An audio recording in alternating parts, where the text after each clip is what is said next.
Meus irmãos, paz do Senhor Jesus, Deus abençoe.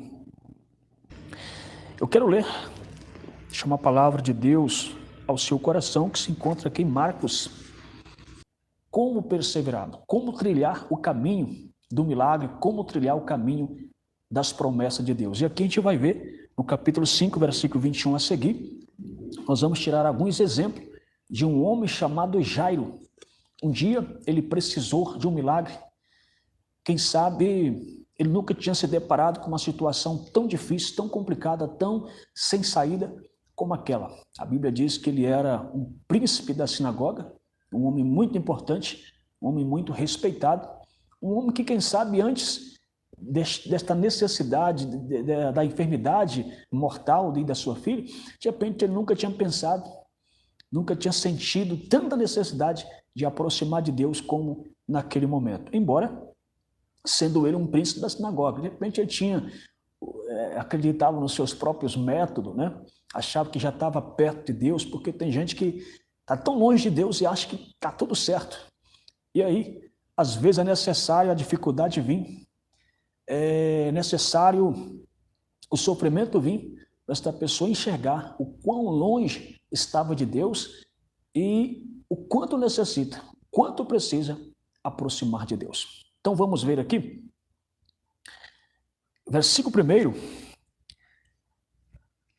E passando Jesus outra vez no barco para o outro lado, ajuntou-se a ele uma grande multidão, ele estava junto ao mar. E eis que chegou um dos principais da sinagoga, por nome Jairo. Vendo, prostrou aos seus pés e rogava-lhe muito, dizendo: minha filha está moribunda, rogo-te que venha e lhe impõe as mãos para que sare e viva. Amados, observa aqui, o problema então de Jairo era na sua casa, era na sua família. A gente sabe que a família mexe muito com a gente, não é verdade? Principalmente filho. Olha que situação, a enfermidade entrou na casa de Jairo, se apossou da filha de Jairo, era a única, imagina a situação. Jairo se ver numa situação sem saída, pela condição de Jairo, pela a posição de Jairo, com certeza ele já havia procurado em outras portas, outros tipos de recursos, mas todas as vezes que ele aproximava da sua filha, olhava para a sua filha, via que a sua filha estava indo à morte, a passos largos para a morte. Então, não restou outra saída a não ser procurar aquele Jesus, que antes talvez ele não tinha dado crédito nenhum, né?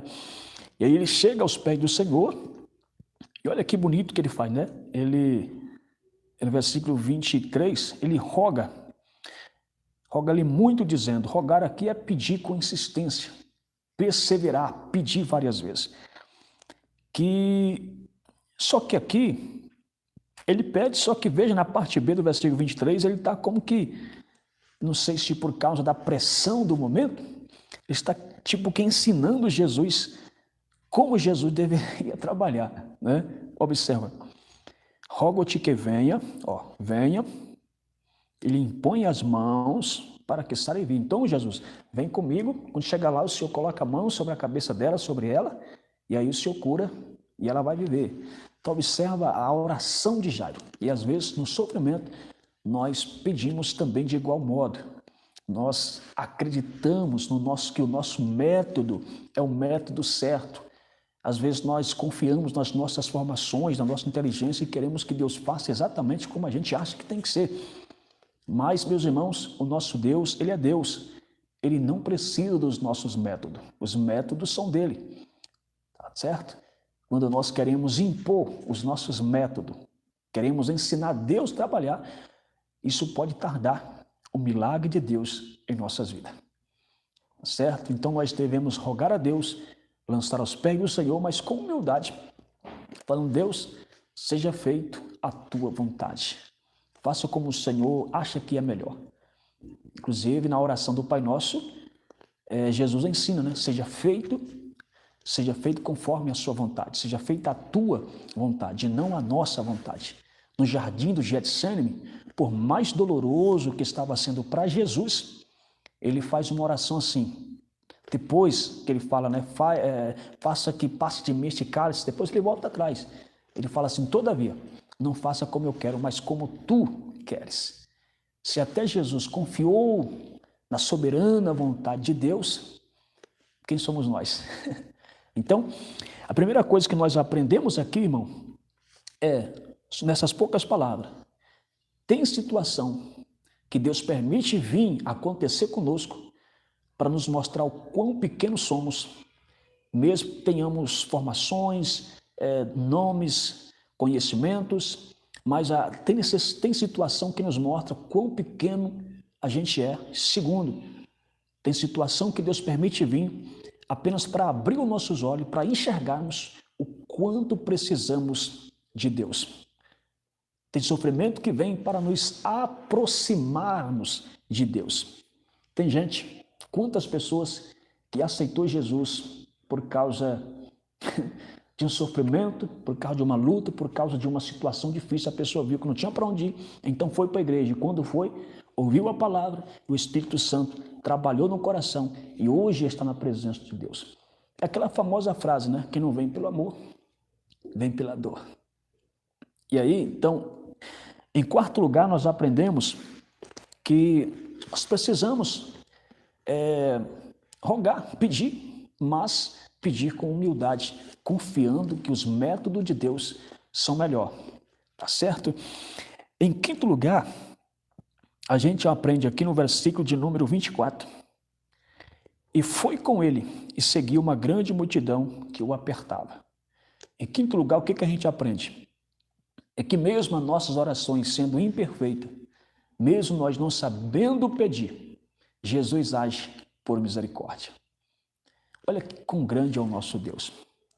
Olha quão misericordioso é o nosso Deus. Mesmo a oração de Jairo parecendo ser uma imposição, mas Jesus, ele vai, mesmo assim ele vai para a casa de Jairo.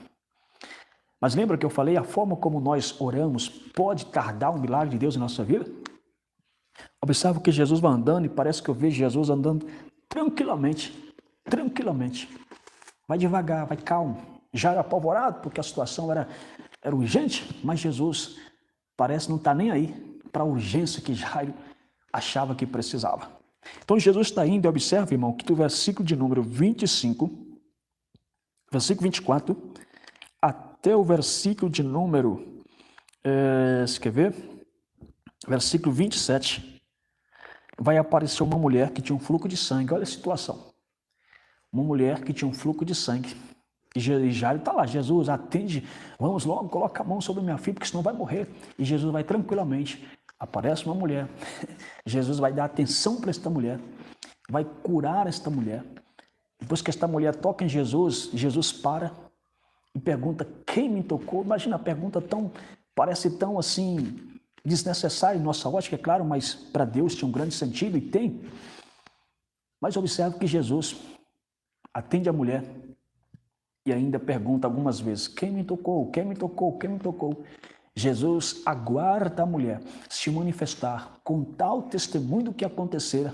Imagina Jairo no pé. Meu Deus, Jesus, vamos logo.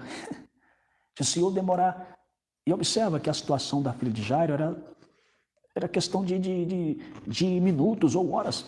A sua filha poderia morrer como de fato morreu.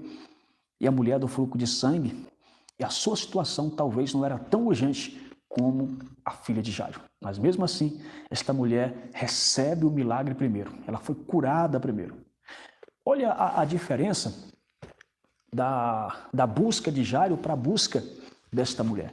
Enquanto Jairo quer que Jesus vá à sua casa para curar, oferecer um milagre na sua casa, a mulher faz diferente. Eu vou lá e quando eu tocar nele, eu vou ser curado. Vou ser curado lá, aonde eu encontrar com o Senhor Jesus. E assim aconteceu, Jesus cura. Então, em quinto lugar, nós aprendemos que mesmo a nossa oração, às vezes, sendo imperfeita, Jesus age por misericórdia. Isso é graça. Amém? Isso é graça. Em sexto lugar, sexta lição, nós aprendemos que vale a pena seguir Jesus, continuar firme nos pés de Jesus, mesmo quando Jesus parece estar andando tão devagar, mesmo quando outras pessoas é curada, é abençoada em nossa frente, mesmo quando você ora, você pede, parece que Deus está tão indiferente contigo e você olha e vê as pessoas contando testemunho na sua frente, pessoas que poderia esperar mais dias ou anos, pessoas que até chegou depois de você, é curado, é abençoado, e você fica ouvindo os testemunhos falando, meu Deus, e eu? Mas mesmo assim, mesmo parecendo Deus indiferente conosco, parecendo, hein? Vale a pena seguir Jesus. Então, irmão, não desiste. Você que está no caminho do milagre, não desiste. Eu tenho certeza que não foi fácil para você chegar até aonde você chegou. Não foi fácil para você chegar, enfrentar o que você enfrentou e chegar onde você chegou. Então, não desista agora. Escute, você já está no caminho do milagre. Sim, você já está no caminho do milagre. Quando eu digo que você está no caminho do milagre, a qualquer momento o milagre pode acontecer. A qualquer momento a libertação vai acontecer na sua casa. A qualquer momento alguém aí vai se entregar a Cristo. A qualquer momento a salvação vai se manifestar aí. A qualquer momento o seu milagre pode chegar. Então Jairo persevera, Jairo continua. Já estamos na 6ª lição, hein? Quando Jairo pensa que, quem sabe estava perto do milagre, ou depois dali Jesus já ia direto para sua casa. Já viu aquele ditado? Quando tudo está ruim, parece possibilidade para piorar. Chegou um homem da casa de Jairo e falou, Jairo, não precisa mais incomodar o mestre. Eu acabei de vir da sua casa e a sua filha acabou de falecer. Isto que eu estou falando está no versículo de número... Deixa eu ver aqui para nós seguir direitinho a Bíblia. No versículo de número 35. Estando ele ainda falando com a mulher que havia sido curada, chegaram alguns do principal da sinagoga, a quem dissera, a tua filha está morta, para quem fadas mais o mestre? Olha que coisa. Ali era como se jogasse um balde de água fria em Jairo. Jairo, a sua oração foi inútil. A sua perseverança, esse tempo de crente aí, foi inútil. Esse tempo de igreja, esse tempo de oração, de campanha de oração, esse tempo de perseverança, Jairo, é inútil. Deus não está nem aí por você. A sua filha morreu. Então, irmão, aquilo foi com tudo para apagar a esperança de Jairo. Mas olha o quanto vale a pena continuar com Jesus. E aqui eu aplico a 7ª lição para nós. Qual que é a 7ª lição? Independente das vozes que vêm, que se opõem contra a sua esperança e a sua fé, esteja atento ao que Deus tem a dizer. Quem segue Jesus, quem persevera aos pés de Jesus, nos momentos que você mais precisa, sempre haverá uma palavra de Deus ao seu coração. De uma forma ou de outra, Deus fala conosco. Deus não vai deixar você ouvindo essas tantas palavras, ainda que na ótica humana seja lógico.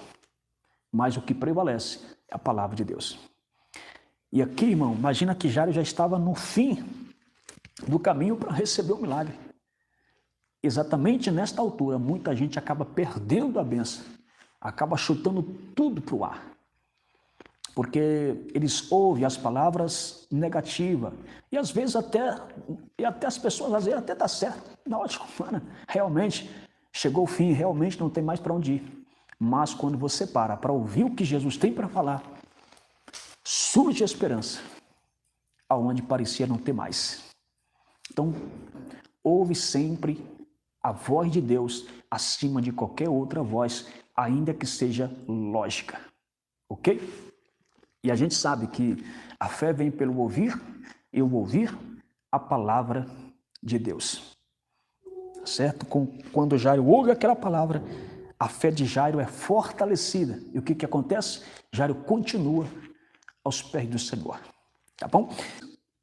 Aí quando chega no versículo 37, do versículo 36 a seguir, Jesus vai para a casa de Jairo Sabe, parece que eu vejo Jesus falando, Jairo, agora quando chegou no seu limite, é agora que eu vou agir, é agora que eu vou trabalhar. Os métodos são meus e não seu. Aí Jesus vai, acaba de chegar na casa de Jairo, no versículo de número 41, tomando a mão da menina, diz, Talita cumi, que traduzido é, menina, a ti te digo, levanta-te. E o que acontece? O que acontece na vida daqueles que correm para os pés do Senhor, aqueles que pede, ora, clama, roga a Deus, aqueles que decidem caminhar com Jesus. Caminhar com Jesus é estar no caminho do milagre. Caminhar com Jesus é estar no lugar certo, no caminho certo. Então, para aqueles que caminham com Jesus, para aqueles que perseveram, para aqueles que ouvem sempre a voz de Jesus acima de qualquer voz, olha o que acontece. No versículo 42. E logo a menina se levantou e andava, pois já tinha 12 anos e assombrava-se com grande espanto. O que acontece aqui? O milagre que Jairo pediu. Acontece um milagre muito maior do que aquilo que ele havia pedido. Não houve apenas uma cura, mas uma ressurreição. Querido, recebe esta palavra. O milagre que Deus tem para nós, o milagre que Deus tem para você e para a sua casa é muito maior do que aquele que você tem pedido. Toma posse desta palavra. Amém? Vai ser muito mais do que uma cura, vai ser muito mais do que uma porta aberta, vai ser muito mais do que uma libertação, vai ser muito mais do que a solução de uma causa. O milagre de Deus é sempre maior, irmão. A bênção de Deus é sempre maior do que aquela que a gente pede.